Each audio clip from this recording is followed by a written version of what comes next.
에,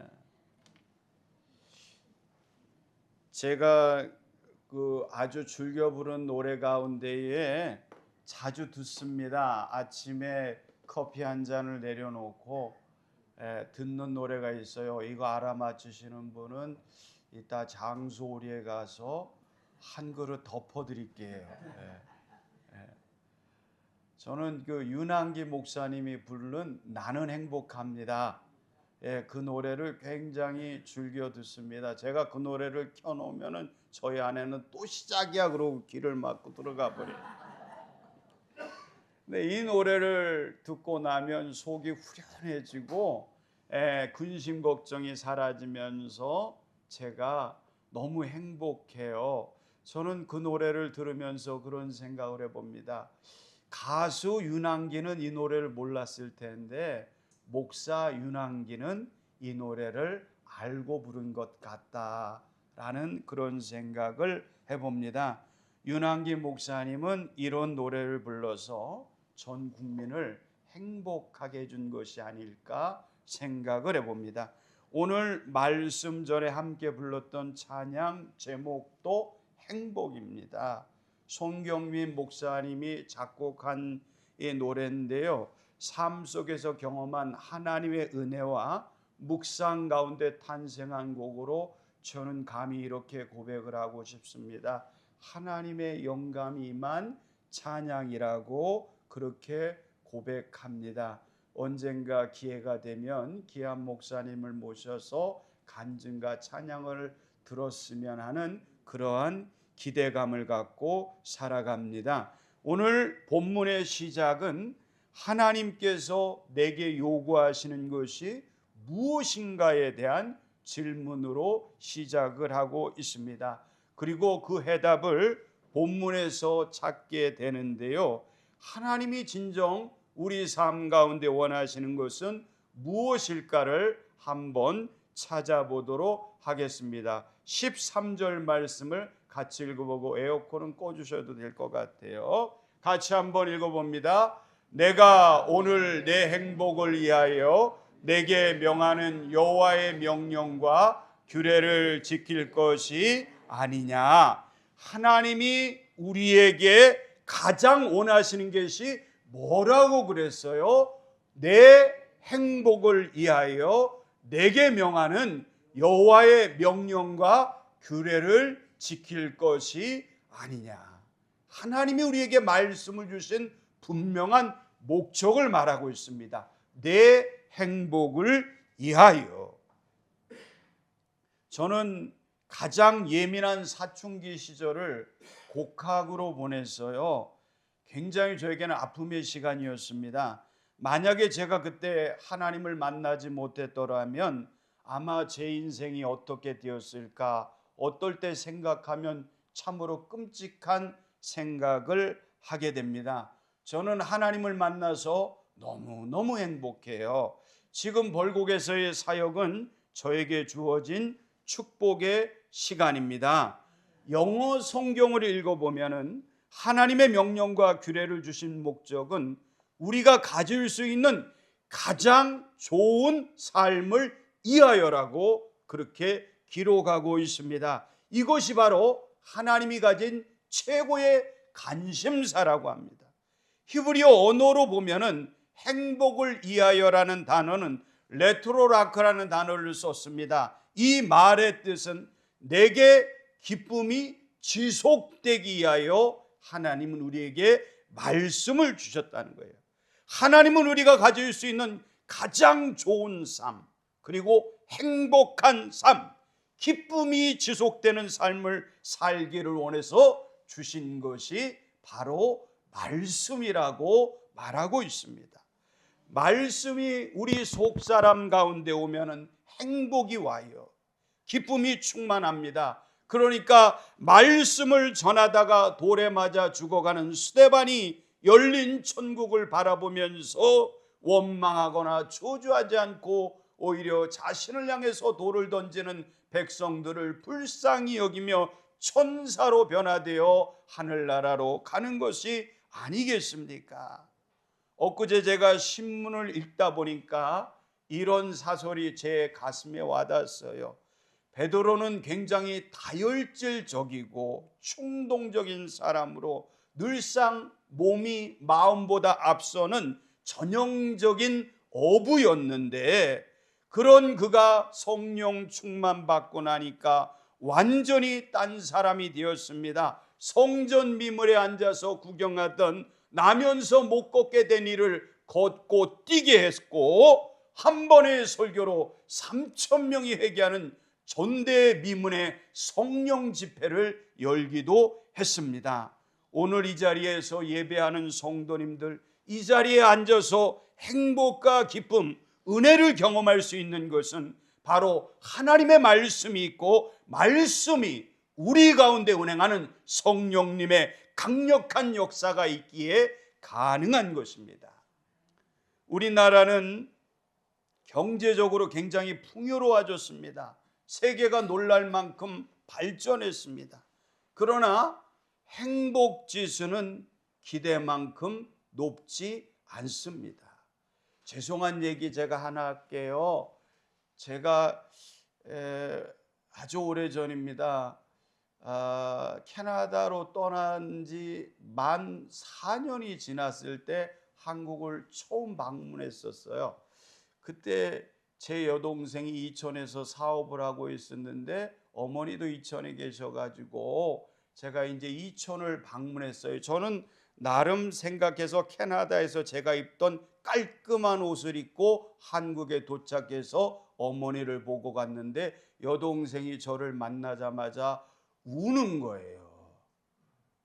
우리 오빠가 캐나다 가더니 상거지가 돼서 돌아왔다고. 저는 깜짝 놀랐어요. 내가 거지가 됐나? 저는 굉장히 그래도 깔끔하게 입고 왔다고 생각을 했는데 그렇더라고요. 우리나라의 경제 수준이 굉장히 올라갔어요. 그렇다고 캐나다가 못 산다는 얘기는 아니에요. 그 나라 삶의 방법이 다르기 때문에 그렇습니다. 우리나라의 최고의 단점은 극단적인 분열주의입니다. 그리고 가장 안 좋은 것은 비교주의입니다. 내가 가진 것에 만족하기보다는 남보다 좋은 것을 가져야 되고, 남보다 큰 것을 가져야 되고, 남보다 비싼 것을 내가 입고 먹어야 행복해하는 비교 우월주의가 우리 사회에 만연해 있습니다.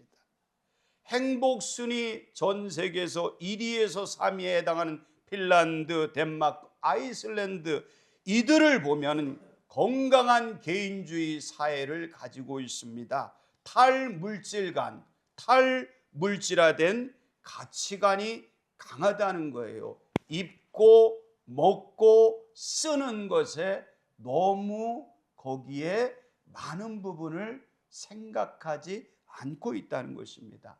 불행히도 우리나라에서 올 평균 수익이 700만 원이 넘어도 강남 상구에 거주하지 않기 때문에 스스로 불행하다고 생각하는 사람이 상대적으로 많이 있다고 생각합니다. 비교 성향은 행복의 마이너스라는 것이죠. 김희삼 교수님이 쓴 글을 읽어보니까요, 비교 성향이 1점만 높아도 1년에 2천만 원 이상 손해보는 삶이라고 그렇게 말을 하고 있습니다. 반면에 비교 성향이 1점만 낮아도 1년에 2천만 원 이상을 버는 효과가 있다는 거예요. 사랑하는 성도님들, 하나님은 우리 성도님들이 행복하기를 원하십니다. 하나님은 우리가 가장 좋은 삶을 살기를 원하세요. 그러면서 하나님은 어떻게 하면 너희가 행복한 삶을 살 수 있는가를 가르치면서 첫 번째로 우리에게 주신 말씀이 12절에 기록되어져 있습니다. 함께 읽어봅니다. 이스라엘아,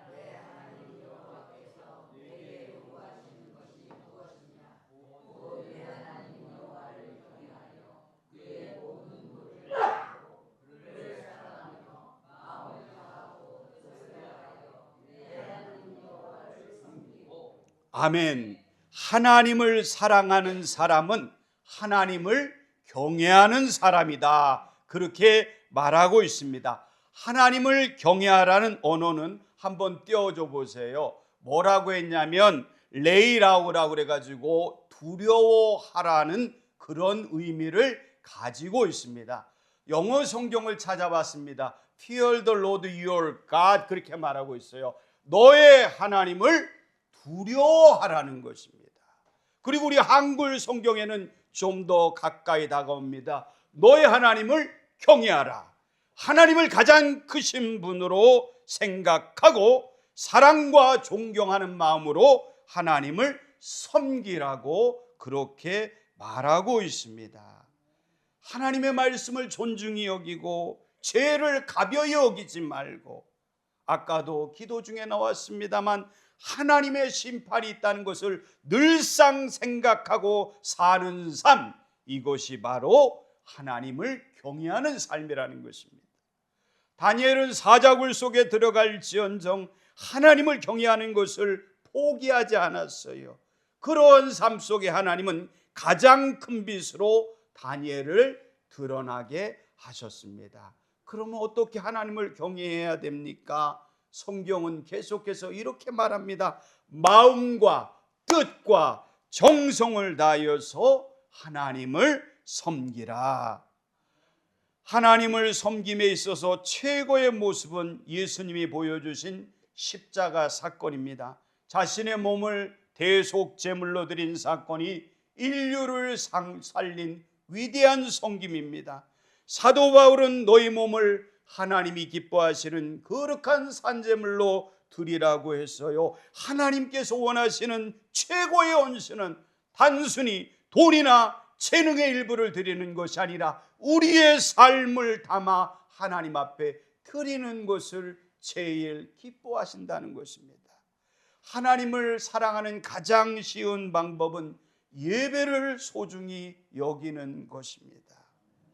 주일 성수는 나의 삶의 마지노선이다, 그렇게 생각하시면서 주일 성수를 위해서 한 주간의 삶을 디자인하고 배열하고 계획하는 것입니다. 손주의 생일도 기억하고 중요한 모임도 챙기면서 하나님과의 약속인 예배를 가벼이 여긴다면 그것은 사랑하는 사람의 모습이라고 할 수 없다는 것입니다. 하나님을 사랑한다면 주일을 준비하시기 바랍니다. 예배 시간보다 먼저 와서 찬양하고 기도하며 마음으로 준비하십시오. 예배는 의무가 아니라 하나님께 드리는 나의 사랑의 고백이라는 것입니다. 이 얼마나 아름다운 것입니까? 감사하게도 우리 성도님들은 10시 전이면 벌써 와서 앉아 계시고 10시 10분이 되면 찬양이 시작이 돼서 얼마나 은혜롭고 감사한지 모릅니다. 말씀이 마음에 와 닿으면 너무 고민하지 마세요. 계산하지 마시고 말씀대로 순종하시기를 바랍니다. 말씀을 아는 것과 말씀대로 사는 것은 정말 다릅니다. 용서하라고 하면 용서하시기 바랍니다. 감사하라고 하면 감사하시고 기도하라고 하면 기도하는 것입니다. 성경을 많이 읽는 것도 중요하지만 더 중요한 것은 말씀에 대한 순종입니다. 말씀 한 구절이라도 부여잡고 말씀대로 살아내려고 하는 사람이 바로 하나님의 사람인 것입니다. 문제가 생기면 기도합니다. 행복한 사람은 기도하는 사람입니다. 왜냐하면 기도는 문제보다 하나님을 크게 보는 훈련이기 때문입니다. 반대로 말하면 기도 안 하는 것은 하나님을 중요하게 생각하지 않는다는 것입니다. 염려가 생길 때마다, 문제가 생길 때마다 하나님의 사람은 사람에게 먼저 말하지 않고 하나님 앞에 먼저 기도하는 것입니다. 걱정을 기도로 바꾸면 하나님이 우리에게 말씀하신 평안이 오고 기쁨이 찾아온다는 사실을 기억하시기를 바랍니다. 모든 일에 감사로 섬기시기 바랍니다. 하나님이 내게 주신 은혜가 있다면 받은 은혜로 섬기는 것이지요. 하나님이 나에게 감동 주시면 섬기는 거예요. 최선을 다해서 하나님은 우리의 삶을 빛으로 드러나게 하십니다. 그러면서 두 번째로 하나님의 말씀을 우리에게 주셨습니다. 18절과 19절 말씀을 같이 한번 읽어보겠습니다. 고아와 가부를 위하여 정의를 행하시며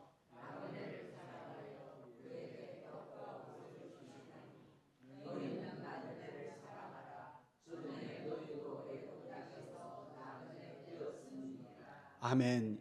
새 번역에는 고아와 가부의 인권을 세워주며 떠도는 사람들에게 먹을 것과 입을 곳을 공급해 주라고 합니다. 한때는 너희도 이집트에서 나그네였지 않느냐, 그렇게 성경은 말하고 있습니다. 이것은 오늘날 우리 교회에 주시는 지상 계명입니다.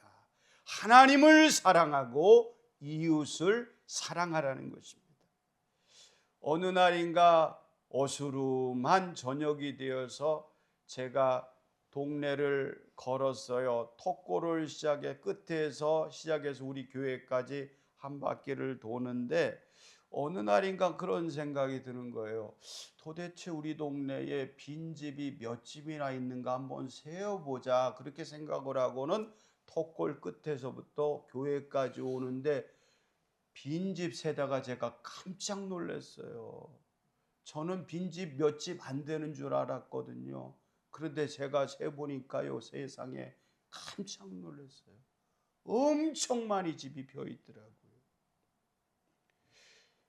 우리나라에 지금 다가온 큰 문제는 1인 가구가 급속도로 늘어나고 있다는 것입니다.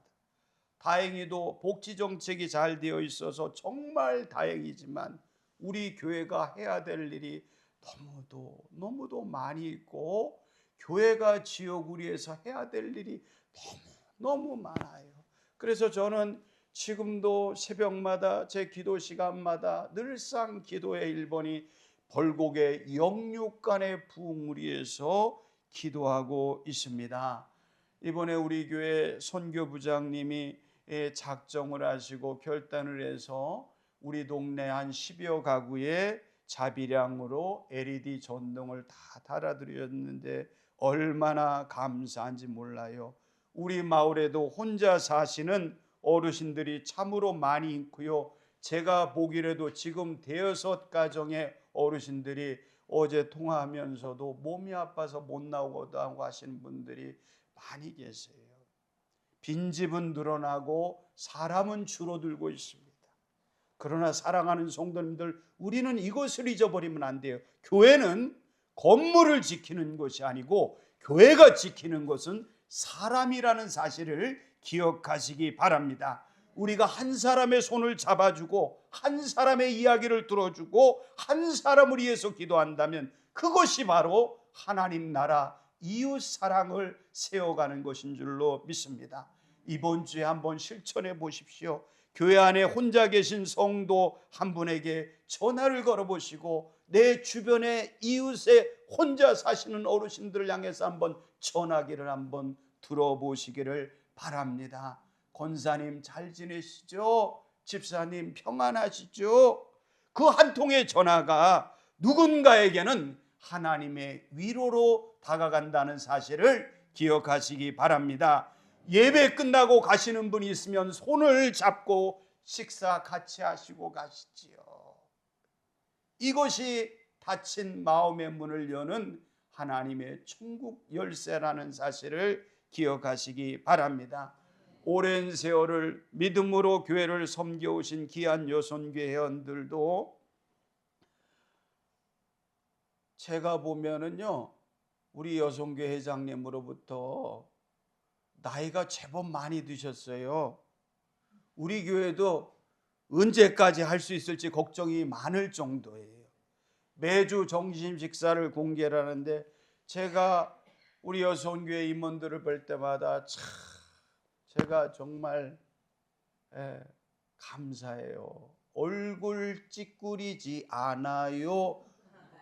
얼마나 감사한지. 해야지요부터 나와요. 안 되면 저라도 해야지요. 얼마나 감사한지 몰라요. 매주 정심을 공개하느라고 섬김으로 하시니까 너무너무 감사한데요. 하나님이 아시고 제가 알고 우리 성도님들이 아는 줄로 믿습니다. 이분들은 하나님이 우리 교회에 보내주신 천사들이에요.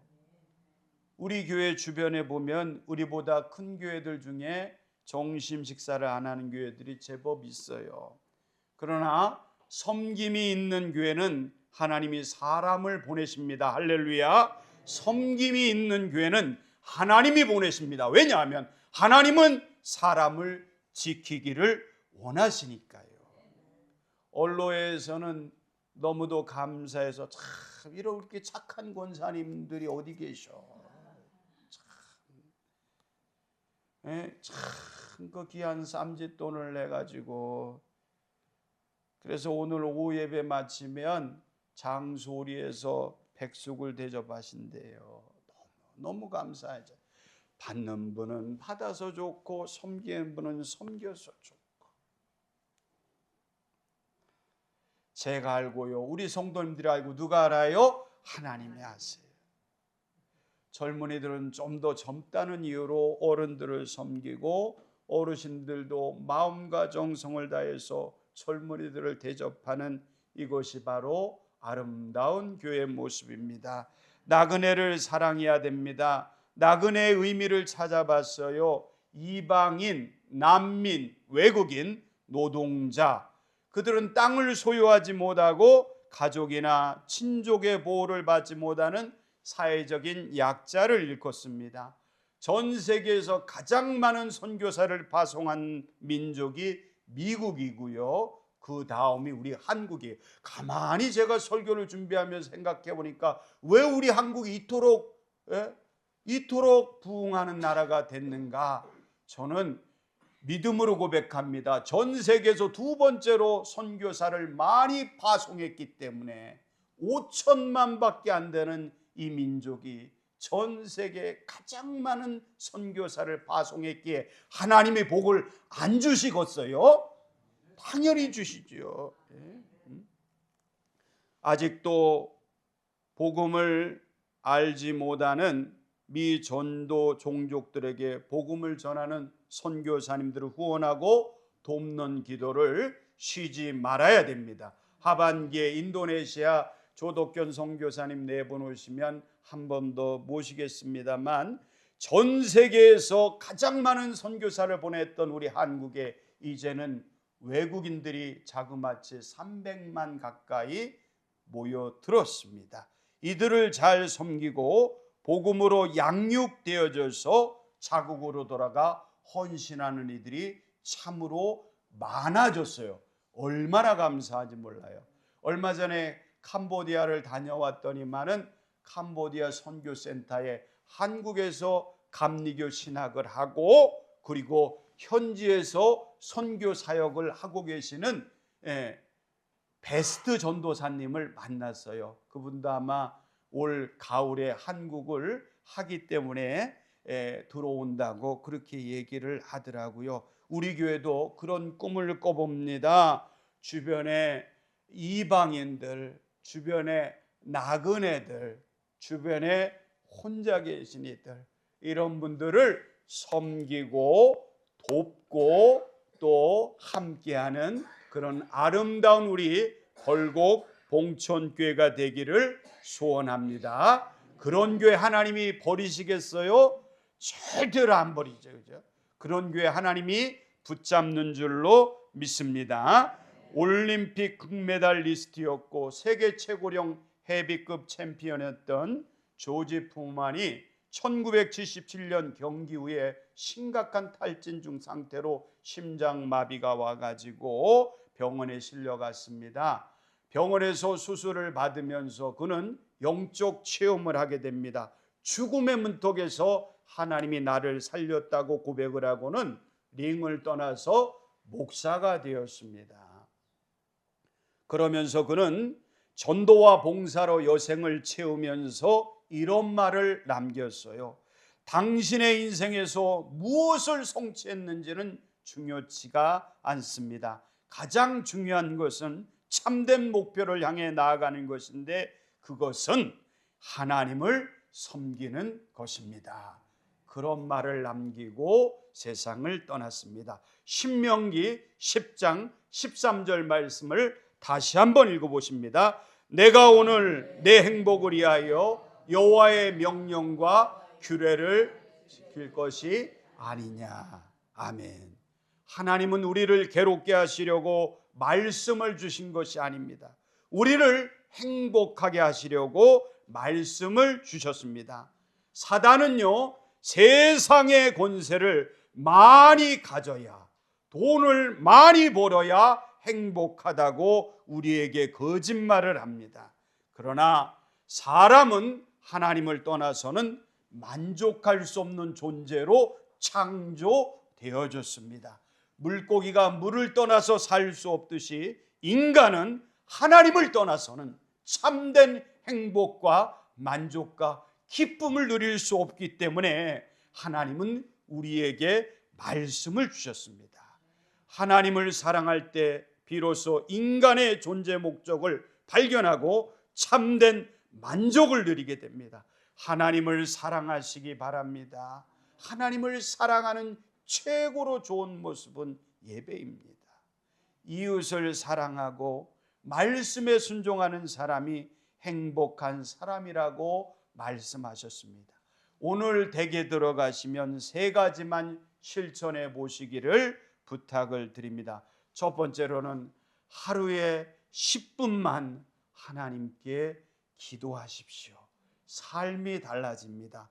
두 번째는 하나님께서 내 마음에 주신 말씀이 있다면 그 말씀을 붙잡고 순종하시기 바랍니다. 그리고 세 번째는요, 외로운 사람, 생각나는 사람에게 꼭 전화 한 통화씩 하시기를 부탁을 드립니다. 작은 실천이지만 그 순종 가운데 하나님이 우리에게 주시는 참된 기쁨과 행복을 경험하게 될 줄로 믿습니다. 이 귀한 믿음으로 승리하시는 우리 사랑하는 성도님들 다 되시기를 주님의 이름으로 간절히 축복합니다. 기도하겠습니다.